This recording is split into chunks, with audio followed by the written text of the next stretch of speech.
আসসালামু আলাইকুম ওয়া রাহমাতুল্লাহ। সম্মানিত দিনদার ভাই বোন বন্ধুরা, জাবালের নূর 2 চ্যানেলের পক্ষ থেকে সকলকে স্বাগতম।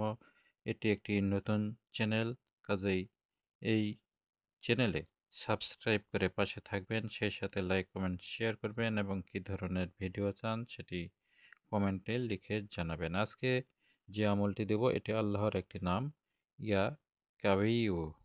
ইয়া কাবিউ এই নামটি পাঠ করলে শত্রু ধ্বংস হবে, শত্রু বরবাদ হবে, শত্রু চিরতরে তাবাই হয়ে যাবে।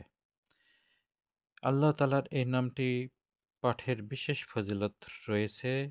যেমন এই নামটি পাঠ করলে শত্রু দমন হয়, সৎ কাজে হিম্মত বৃদ্ধি পায়, জিন ভূতের আসর বিনাশ হয় এবং স্ত্রীলোকের গর্ভকালীন বেদনা হ্রাস পায়। এই আমলটি কিভাবে করবেন?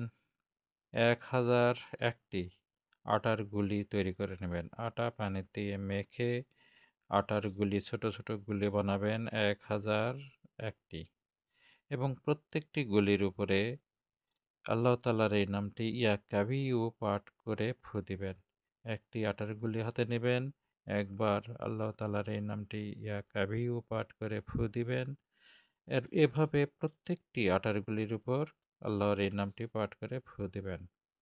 এই আমল করার আগে অবশ্যই ওযু করে নেবেন, জায়নামাজে বসবেন এবং শত্রু দমনের নিয়ত করবেন এবং দরুদে ইব্রাহিম পাঠ করবেন। প্রথমে একবার, তিনবার, পাঁচবার, সাতবার পাঠ করবেন এবং শেষে এই আমল করার শেষে আবার একবার, তিনবার, পাঁচবার, সাতবার পাঠ করবেন। এরপর এই আটার গুলিগুলি পাখিকে খাওয়াই দেবেন ইনশাআল্লাহ। এই আমলের বরকতে শত্রু চিরতরে তাভাই বরবাদ ধ্বংস হয়ে যাবে। সে আপনার সাথে শত্রুতা করতে আসবে না বা শত্রুতা করার মতো হিম্মত শক্তি তার থাকবে না।